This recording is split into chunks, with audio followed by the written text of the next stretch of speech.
अध्याय 10। सच्चा हीरा। सूर्य अस्त हो रहा था। पक्षी चहचहाते हुए अपने अपने नीड़ों की ओर जा रहे थे। गांव की कुछ स्त्रियां पानी लेने के लिए घड़े लेकर कुएं की ओर चल पड़ी। पानी भरकर कुछ स्त्रियां तो अपने घर को लौट गईं, परंतु उनमें से 4 कुएं की पक्की जगत पर बैठकर आपस में इधर-उधर की बातें करने लगी। बातचीत करते करते बात बेटों तक आ पहुंची। उनमें से एक, जिसकी उम्र सबसे बड़ी लग रही थी, वह कहने लगी, भगवान सबको मेरे जैसा बेटा दे। मेरा बेटा लाखों में एक है, हीरा है। उसका कंठ बहुत मधुर है, वह बहुत अच्छा गाता है। उसके गीत सुनकर कोयल और मैना भी चुप हो जाती हैं। लोग बड़े चाव से उसका गीत सुनते हैं। उसकी बात सुनकर दूसरी स्त्री का मन हुआ कि वह भी अपने बेटे की प्रशंसा करे। उसने पहली स्त्री से कहा, मेरे बेटे की बराबरी कोई नहीं कर सकता। वह बहुत ही शक्तिशाली और बहादुर है। वह बड़े बड़े बहादुरों को भी पिछाड़ देता है। वह आधुनिक युग का भीम है। यह सब सुनकर तीसरी स्त्री भला कैसे चुप रहती। वह बोल उठी, मेरा बेटा साक्षात बृहस्पति का अवतार है। वह जो कुछ पढ़ता है एकदम याद कर लेता है।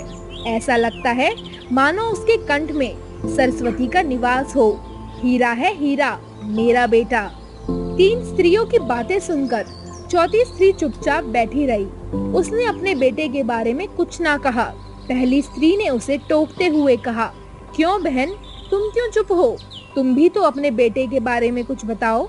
चौथी स्त्री ने बड़े ही सहज भाव से कहा, मैं अपने बेटे की क्या प्रशंसा करूं?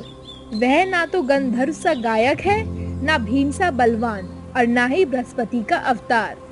कुछ समय बाद जब वे सब सर पर घड़े रखकर लौटने लगी, तभी किसी के गाने का मधुर स्वर सुनाई पड़ा। सुनकर पहली स्त्री बोली, सुनो, मेरा हीरा गा रहा है। तुम लोगों ने सुना? उसका कंठ कितना मधुर है। वह लड़का गीत गाता हुआ उसी रास्ते से निकल गया। उसने अपनी माँ की ओर कोई ध्यान नहीं दिया। इतने में दूसरी स्त्री का बेटा उधर आता दिखाई दिया। दूसरी स्त्री उसे देखकर गर्व से बोली, देखो, वह मेरा लाडला आ रहा है। शक्ति और सामर्थ्य में इसकी बराबरी कौन कर सकता है? वह ये कह ही रही थी कि उसका बेटा भी उसकी ओर बिना ध्यान दिए ही निकल गया। वे कुछ आगे बढ़े तो एकाएक तीसरी स्त्री का बेटा उधर से संस्कृत के श्लोकों का पाठ करता हुआ निकला। उसके उच्चारण से ऐसा लग रहा था मानो उसके कंठ में साक्षात सरस्वती विराजमान हो। तीसरी स्त्री ने गर्व से कहा, देखो, यही है मेरी गोद का हीरा। इसे कौन बृहस्पति का अवतार नहीं कहेगा। परंतु उसका बेटा भी माँ की ओर देखकर भी अनदेखा कर आगे बढ़ गया। वह अभी थोड़ी ही दूर गया था कि चौथी स्त्री का बेटा भी अचानक उधर से आ निकला। वह देखने में बहुत ही सीधा साधा और सरल प्रकृति का लग रहा था। उसे देखकर चौथी स्त्री ने कहा, बहन, यही मेरा लाल है। चौथी स्त्री उसके बारे में बता ही रही थी कि उसका बेटा पास आ पहुंचा। अपनी माँ को देखकर वह रुक गया और बोला, माँ, लाओ, मैं तुम्हारा घड़ा पहुंचा दूं। मना करने पर भी उसने माँ के सिर से पानी का भरा घड़ा उतारकर अपने सर पर रखा और घर की ओर चल पड़ा। तीनों स्त्रियां बड़े ही आश्चर्य से चौथी स्त्री के बेटे को देखती रहीं।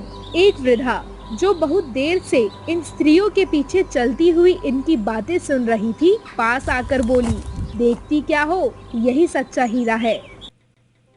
अध्याय